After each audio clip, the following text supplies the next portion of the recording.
Well, that music means it's time for another episode of Just Can't Not. I'm your host, Chris Lindstrom, and this is part of our preview for the Pittsburgh Fringe Festival. I know it's outside of the typical Rochester and surrounding area content, but the Fringe is universal, and we're thrilled to partner with the Pittsburgh team for their 13th year, running from March 19th to the 28th. To learn more about all of the shows and get tickets, go to pittsburghfringe.org. Tickets cap out at $20, and an entire event pass is only $150. So make sure to get your tickets today and join the action over on Pan Ave. And I'm here with a guest. Guest, why don't you introduce yourself? Hi, I'm Celeste Walker. Yeah, and Celeste is doing a show called Ghosted, which is being held over at the Attack Theater Studios main studio. Shows are on March 25th at 7, March 26th at 5:30, and also March 26th at 8:15 p.m. Tickets are $20 on pittsburghfringe.org. So, Celeste, why don't you tell me a little bit about what the show is? It's um, it's a mostly true story about falling in love at a relatively young age, um, and getting having a tragic end to that love, feeling betrayed, dealing with loss, and then dealing with shame, Catholic guilt, you might want to call it, because it was an affair, Mm. and how I grew over the years. It takes place in a hotel that may or may not be haunted because there are ghosts in and out of the story. It's actually told through 10 characters. I played 10 characters. And one of them is a wall, and one of them is uh, another scorned lover who may or may not have committed suicide on a ship on her way to Spain. So, I mean, the emotional range it takes to play a wall in compared to like other ghostly characters, I mean, that's a staggering achievement if I've ever heard one. well, she's got a lot of she's pissed that she's been stationary for a long, long time, Oh, but that's she's got a completely lot to fair. say. What? What? That's completely fair. Yes. Yeah. Yeah. And the ghosts in the play are helpers. They're really there to assist my character as she goes through this whole um, relationship building and ending, and then there's a surprise, and then um, uh, I don't want to give anything away That's okay. because I think we've set the stage for so many questions. So my first question is, so it sounds like you're really boiling down a lot of life experience, a lot of feeling, a lot of, all that stuff into one show. When you were developing it, how did you start to go through that entire experience and say this is a show and this is how I want to do it? I had help. Yeah. I I've done other solo shows, and this one I had a writing coach who's also a solo artist and a director. And I was going to workshops with her, and we would go through these relaxation techniques and emotional journeys, and then she would give us writing prompts, and all the writing prompts ended up referring to this affair that I'd had, that I went through therapy over. I mean, it was a long, long time ago. So it was something that I thought I had dealt with, and I have, but it kept cropping up. So that was telling me something. It had to be told, it had to Mm. be worked through. And I just kept building on it and building on it with her, and a lot of rewrites, a lot of editing, and then I did a reading of it to get feedback from people, and then I went back and did a lot more editing. And I started working on it in during the pandemic, and I had my first reading in 2023, and then the first show was in New York at the United Festival in 2024. So I've been working, and I still want to edit it. Every time I do it, I'm like, oh, I have to cut that, or I just want to fix that. So it's an amazing process. I never thought I would be a writer. I always thought I was just I always thought of myself as a performer, as an actor, but this writing thing, I don't know. It's got something that um, really I relate to. Yeah, there's that refinement process you mentioned is kind of special because it really offers that chance to, oh, this didn't quite hit the way I wanted. Like there's that element to stand up, there's that element to, theater because you perform it the first time live with an audience, you might tweak something, or the Yeah. room you're in, you might tweak something. Um, so what, from the first time you did it, did you find yourself liking it more as you've performed it, or do you find yourself wanting to adjust it more? That's a great question.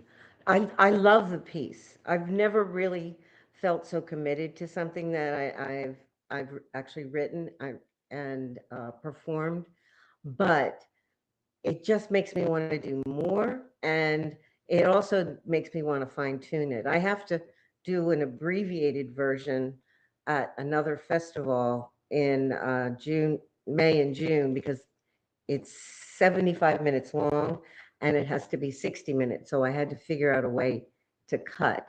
I think editing is the friend to the writer, because the more you edit, the more succinct you get and the more, direct you are with your message. So I'm not afraid of, refining and editing. I think it's a good thing. Some people find what they write very precious and they don't want to let go of it, but I'm fine with that. Well, I think that's also an amazing opportunity to, when you cut it down, more aggressively for a different formatted show, that you can learn, was the other stuff as necessary?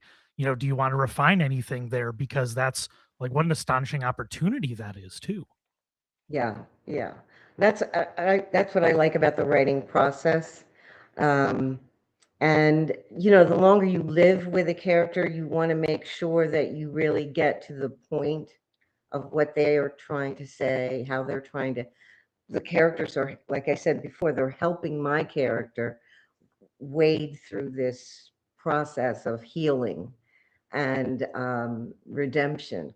And uh, they have some pretty interesting bits of wisdom. They're very helpful. I never thought I would be doing something where I would have personification in character.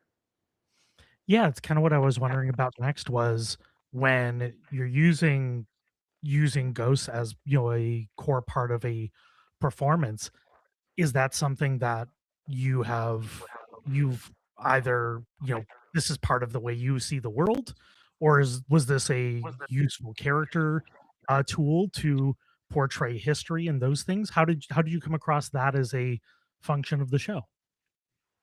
I don't believe in ghosts personally.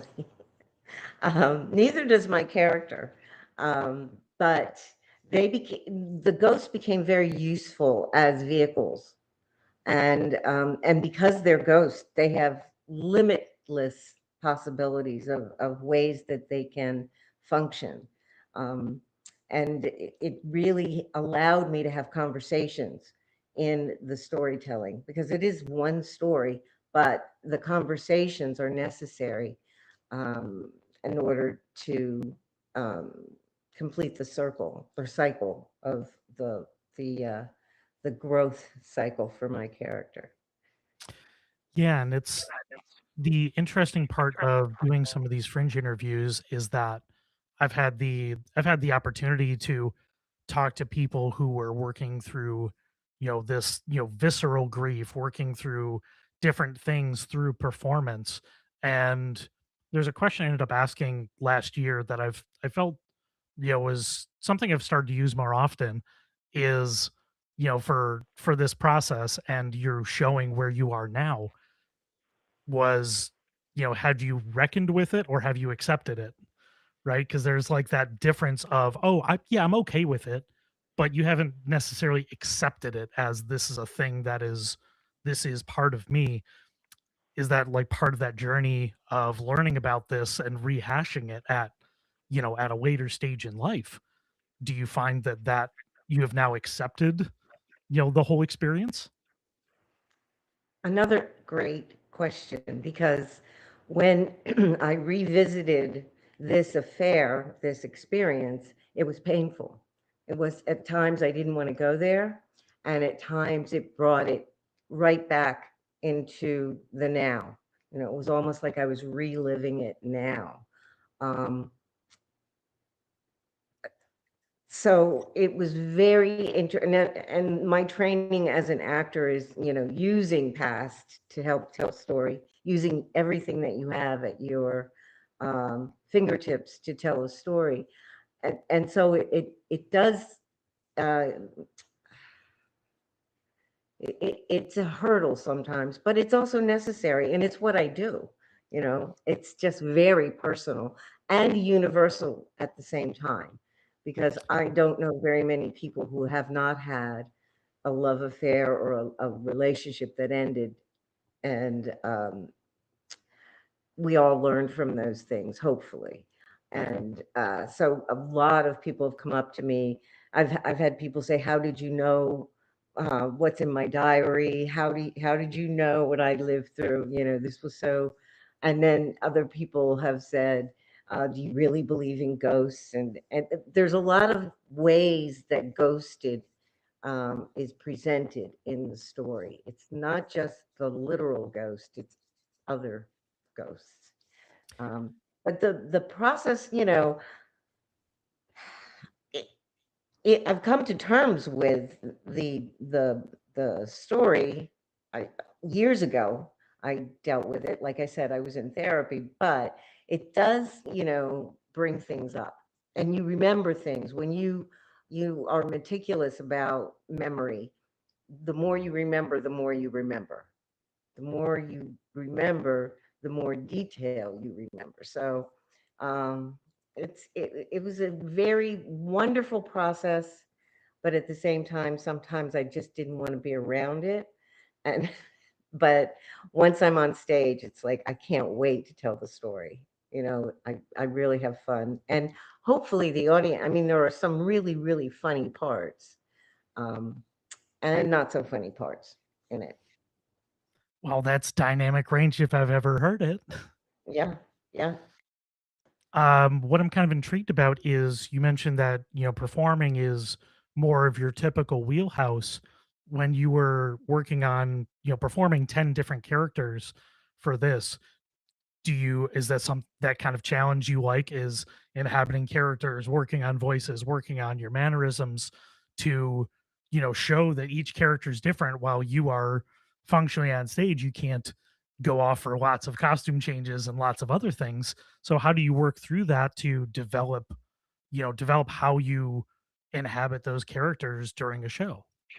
That was part of the process. I mean, understanding the voice of a character, the posture of a character, the gesture of a character, and um, it's something that I'm constantly trying to refine, because I feel like I need it to be streamlined. I think when I first started doing the show, I was all over the place. I wasn't disciplined enough. And now I'm starting to really get meticulous with certain mannerisms. And it's a that was scared me. And I would say to my writing coach, who became my director, who wrote this? Why does this play have so many characters? Because it was going to be like a one person, solo show, one person telling a story, and that's not what it turned into at all. So it's a challenge. It's a real challenge. So I'm kind of intrigued when you mentioned that performing is your main angle. When did you start performing, and what side of performer you're on? Theater, film. What kind of sides do you typically find yourself in? Which side do you enjoy? To the Actor Studio Drama School at the New School in Manhattan. I was in their first graduating class, and I'm a member of the Actor Studio, which we had to audition for. Once we graduated, we had, which was the scariest thing I've ever done in my life. And then a member of Actors Equity. So my training is all theater. I've done film and I've done TV commercials, but my love is theater, and I love the rehearsal process. However, the rehearsal process for a solo show is unlike any other rehearsal process, because you can't wait for the character to give you your line. You are giving you your line. So I had to hire somebody to help me memorize the script, because it was just really, really difficult. I was cheating too much learning the script. So Well, it's a whole different I, tech. It's a whole yeah, different technique too. You're trying to memorize, an hour 15 show versus, memorizing, a monologue or interaction with another person where you're reading body language and, oh, their words prompt the next words. It has to be a whole different technique to remember that much text. yeah, I'm a glutton for punishment, you know. Oh, I started doing solo shows because I wanted to work, yeah. and there's so much competition for women in theater, and uh, I just, I want to do my craft, and this is the best way for me to work on my craft right now, especially at this stage in my life. Um, and I can do this for the rest of my life. Not a lot of careers allow you to do this until you keel over, you know. So Well, yeah, and I think we've also seen such, even like in film in the last few years, we've seen such amazing portrayals of all different stages of life through these amazing, amazing, talented, actors that have that life experience. And they yeah, bring that to those sometimes very intense and deep performances. Now, not just from this particular experience that you are, formatting the show around, do you find that, now you're pulling from all of your life experiences when you're writing and performing that you're able to, bring a deeper part of yourself to the stage? I'm much more comfortable with myself. Um, I still am very hard on myself. We're always, I have a voice on my shoulder, but at the same time, I'm comfortable with who I am, and I'm not second guessing myself as much. I feel much more comfortable in my skin, and that is so helpful when you're Yeah. a performer. And yeah, you do draw on everything. Well, and I think in the end, like the most valuable thing you can be as someone who is either recorded, somebody who does interviews like myself, um, or is on stage or doing whatever, the most valuable thing you can know is yourself. And Yep. it's, I'd say, the single most valuable thing I tell anybody, especially as you're learning something, is you have to get to the point where you get outside of the concern of doing the task and you bring yourself to the thing. And it's also Yep. completely unfair because it's one of the hardest things to do is to I be think yourself to the highest level. I think it's I think age, that's one of the gifts of age. I really do, because it has taken years. I've evolved into this space. And yeah, I used to have the worst stage fright in the world. Oh my God, it was horrible.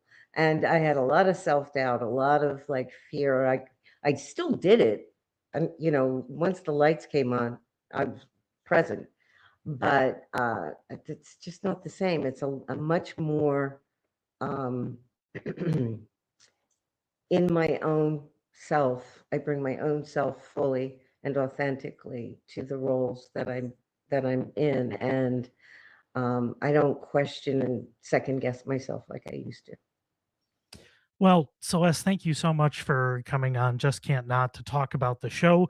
Can you throw out the plugs again for where the show is, where it's being held? We're at the Attack Theater studio, main studio, on the 25th and the 26th of March. The show on the 25th is at 7. And then I'm a glutton for punishment. I'm doing two shows on the 26th, 5:30 and 8:15. And I hope people will come. You'll laugh, you'll cry, I don't know, you'll learn something. Well, Celeste, this is an absolute delight. I really enjoyed our conversation. Is there any place you want people to follow you if they want to check out, this or any other shows you have coming up? Yeah, you can go to my website, www.celestewalker.com. It's All right. Well, thank you so much. I'm hoping to be down for the second weekend of Pittsburgh Fringe. If you want to check out the other shows on the Lunchador Podcast Network, go to lunchador.org. We're doing content that's Rochester based, but also universal. So check that out. Really appreciate everybody checking out all of the shows for the Pittsburgh Fringe preview. We have a whole bunch coming out on the feed. So if you enjoyed this, check out the others, and we'll see you out on the Fringe. This has been a presentation of the Lunchador Podcast Network.